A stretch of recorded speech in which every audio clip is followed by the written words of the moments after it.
എല്ലാ സ്നേഹിതർക്കും പരൂസ്യ ധ്യാനചിന്തകളിലേക്ക് സ്വാഗതം.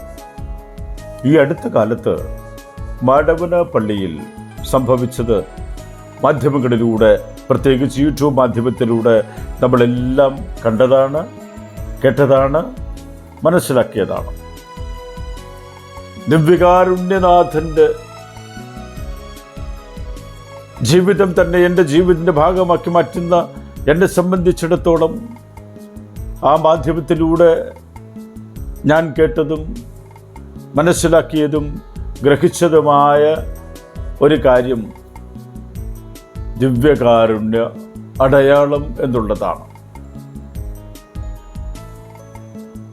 ദിവ്യകാരുണ്യ അത്ഭുതം അത്ഭുതം അത്ഭുതം എന്ന് പറഞ്ഞ കണ്ണ് ഓരോ യൂട്യൂബ് ചാനലിലും മെയിൻ ക്യാപ്ഷൻ ആയി എഴുതി വച്ചിരുന്നത്.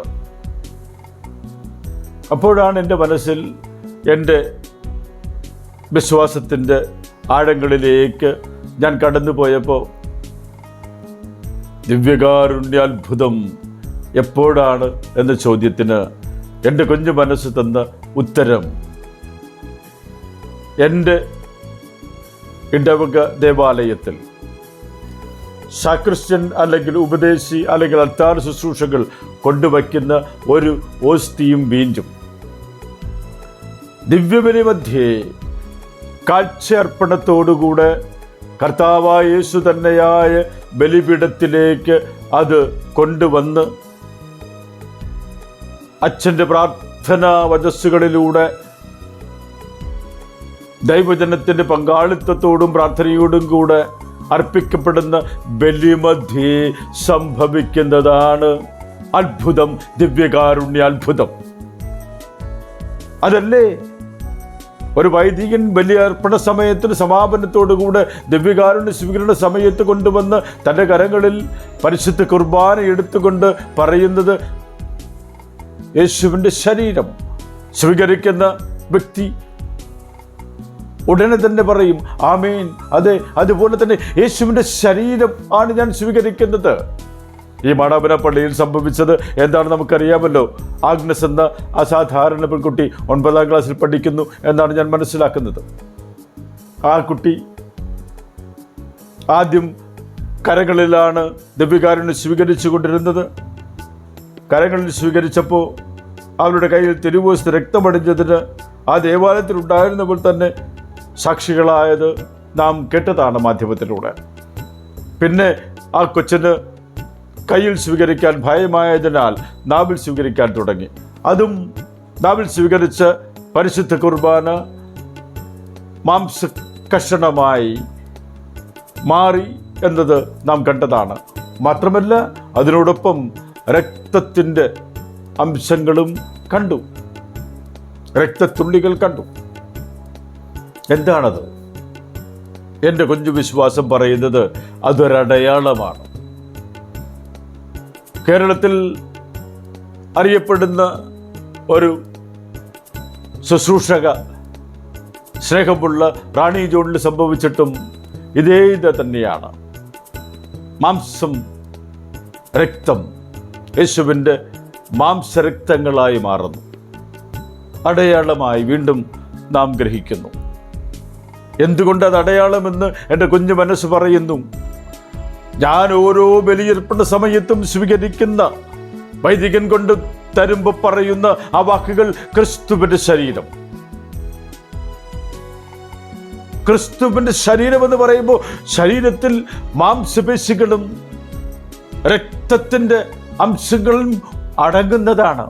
അതുകൊണ്ട് ഞാൻ ആമേൻ പറയുമ്പോൾ പറയുന്നത് ഞാൻ അതെ സ്വീകരിക്കുന്നത് ദിവ്യകാരുണ്യനാഥനായി സ്വീകരിക്കുന്നത് യേശുവിൻ്റെ ശരീരമാണ്, യേശുവിൻ്റെ രക്തമാണ്. ഈ യേശുവിൻ്റെ ശരീരവും രക്തവും സ്വീകരിക്കുന്ന എനിക്ക് ഇനി മറ്റൊരടയാളം ആവശ്യമില്ല. കാരണം എൻ്റെ വിശ്വാസത്തിൻ്റെ രഹസ്യമല്ലേ അത്. ഈ ഓസ്തിയും വീഞ്ഞും സാക്രിസ്റ്റ്യൻ അല്ലെങ്കിൽ ഉപദേശി അല്ലെങ്കിൽ അൽത്താർ ശുശ്രൂഷകൾ അപ്പുറത്തെ സൈഡിൽ ഒരു ടേബിളിലോ അല്ലെങ്കിൽ ഒരു സ്റ്റൂളിൽ കൊണ്ട് വയ്ക്കുന്നത്.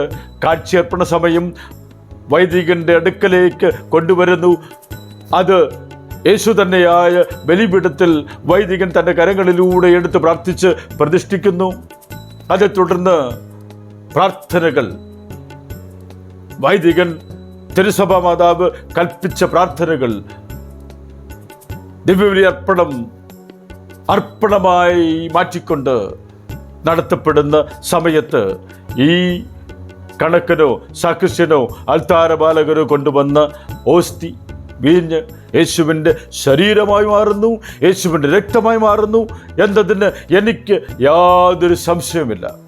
അഥവാ സംശയമുള്ളവർക്ക് ഒരടയാളം കാണിച്ചുകൊണ്ട് ദൈവം വലിയ രഹസ്യം അടയാളത്തിലൂടെ പറഞ്ഞു തരുന്ന ഒന്നാണെന്നാണ് ഞാൻ മനസ്സിലാക്കുന്നത്. അന്ന് ആ കുഞ്ഞിൻ്റെ കയ്യിൽ വന്ന പരിശുദ്ധ കുർബാന മാംസക്കഷണമായി മാറിയതുപോലെ, രക്തം ചിന്തിയതുപോലെ സ്നേഹമുള്ള സഹോദരി റാണി ജോണിൻ്റെ നാവിലേക്ക് വന്ന പരിശുദ്ധ കുർബാന യേശുവിൻ്റെ ശരീരവും രക്തവുമായി രൂപാന്തരപ്പെട്ടതുപോലെ എൻ്റെ മനസ്സിൽ ഓരോ ദിവസവും എൻ്റെ ഹൃദയത്തിൽ ഞാൻ സൂക്ഷിക്കേണ്ട വലിയൊരു യാഥാർത്ഥ്യമാണ്.